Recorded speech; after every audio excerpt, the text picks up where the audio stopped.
تو آج کل مارکیٹ میں خاص طور پر بجٹ کے بعد سے 1 جولائی سے ایک نئے ٹیکس قانون پر کافی بات ہو رہی ہے، کچھ الجھن بھی ہے۔ سنا ہے کہ اگر کوئی سیلر یعنی بیچنے والا 2 لاکھ روپے سے زیادہ کی انوائس پر کیش لیتا ہے تو ایف بی آر اس کے متعلقہ اخراجات کا 50% ڈس الاؤ کر سکتا ہے۔ یہ سننے میں تو کافی سخت بات لگتی ہے، تو آج ہم نے سوچا ذرا اس کو تفصیل سے دیکھیں، ٹیکسیشنسٹ کارپوریٹ کنسلٹنٹس کی یوٹیوب چینل پر جو معلومات ہیں ان کی بنیاد پر، تاکہ سمجھیں کہ اصل معاملہ ہے کیا اور یہ افواہیں کہاں تک سچ ہیں۔ چلیں دیکھتے ہیں اس نئے قانون کو۔ جی بالکل، اور دیکھیں یہ سمجھنا ضروری ہے کہ یہ اخراجات نامنظور کرنے والی بات بالکل نہیں ہے۔ ایف بی آر سیکشن 21 کے تحت پہلے بھی کرتا رہا ہے، جیسے پوائنٹ آف سیل انٹیگریشن نہ کروانے والوں کے لیے، یا نقد تنخواہ آپ حد سے زیادہ دے رہے ہیں، یا آپ پھر بہت بڑا خرچہ کر دیا ہے۔ مقصد اس کا صرف یہ تھا کہ بینکنگ چینل استعمال ہو، آن لائن ٹرانزیکشنز ہو۔ تو یہ اسی پالیسی کا تسلسل ہے، لیکن یہ خاص 2 لاکھ روپے کی نقد وصولی والی بات اس بار کیوں؟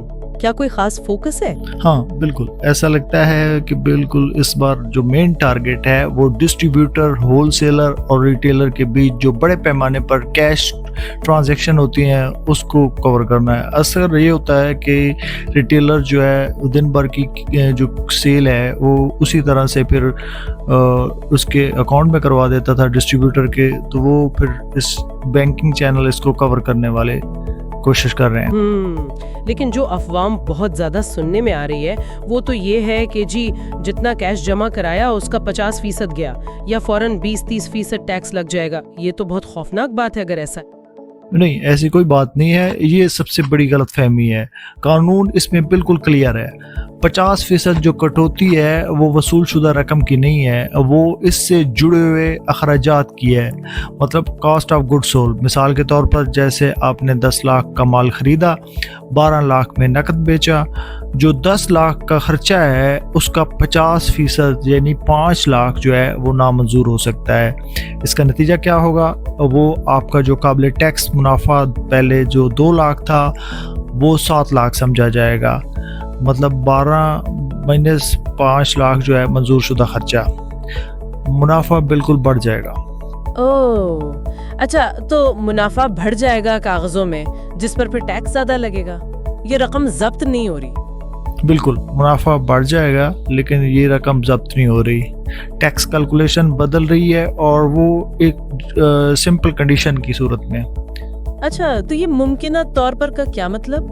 یہ فوری طور پر نہیں ہوگا، جیسے ہی کیش لیا اسی وقت؟ یہ تو بہت اہم فرق ہے۔ تو پھر یہ لاگو کیسے ہوگا؟ کب ہوگا؟ نہیں، بالکل نہیں، یہ کوئی ایڈوانس ٹیکس نہیں ہے، نہ کوئی فوری جرمانہ ہے۔ اس کا طریقہ کار یہ ہے کہ سیلر اپنا سالانہ ریٹرن فائل کرے گا، پھر مستقبل میں ہو سکتا ہے 1 سال بعد، 2 سال بعد، کچھ سال بعد جو ہے ایف بی آر اس کو آڈٹ کے لیے چن لے۔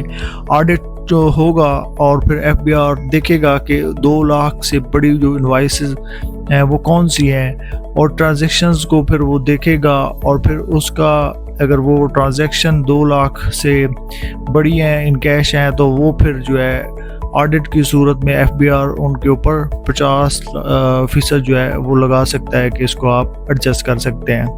سمجھ گئی، یعنی فوری طور پر پینک کرنے کی ضرورت نہیں، لیکن ہاں لانگ ٹرم میں اگر آڈٹ ہوتا ہے تو اس کا اثر آ سکتا ہے۔ ٹھیک ہے، اب یہ جو مارکیٹ میں اتنی بے چینی ہے، کیا یہ صرف غلط فہمی کی وجہ سے ہے یا کچھ اور عوامل بھی ہیں؟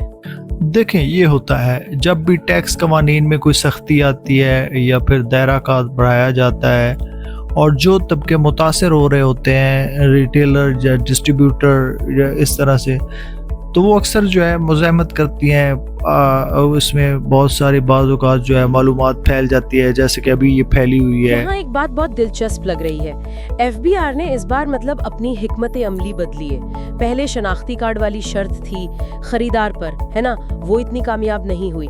اب ذمہ داری ڈال دی ہے سیلر پر، اس ڈر سے کہ میرے خرچے نامنظور نہ ہو جائے۔ تو کیا یہ کہیں کہ ایف بی آر سے زیادہ اب سیلر خود خریدار کو مجبور کر رہا ہے کہ بینک سے پیمنٹ کرو؟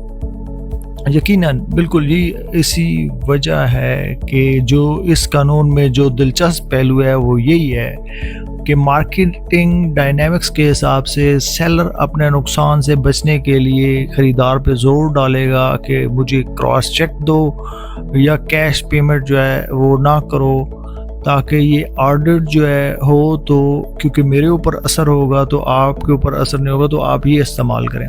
لیکن بینکنگ چینل استعمال کرنا تو خریدار کے لیے بھی اچھا ہی ہے نا، اس کا اپنا ریکارڈ بنتا ہے، جیل بنتی ہے۔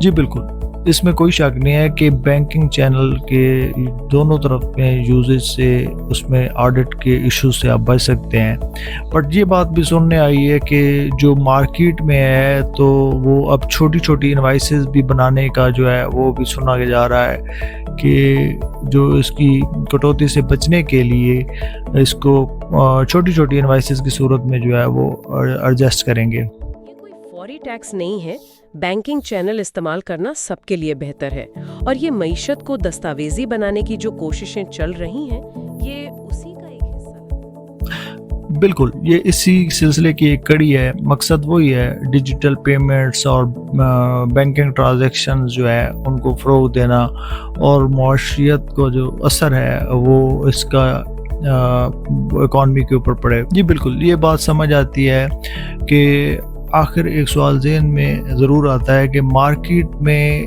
اس میں بچنے کے لیے اگر 2 لاکھ سے کم کی انوائسز بنانا شروع ہو جائیں تو پھر کیا یہ والا جو اصل مقصد ہے کیا پورا ہو پائے گا، یا پھر یہ ایک ایسا رستہ نکل آئے گا جس سے مزید جو ہے آپ کو اکانومی کے اوپر پریشر پڑے گا۔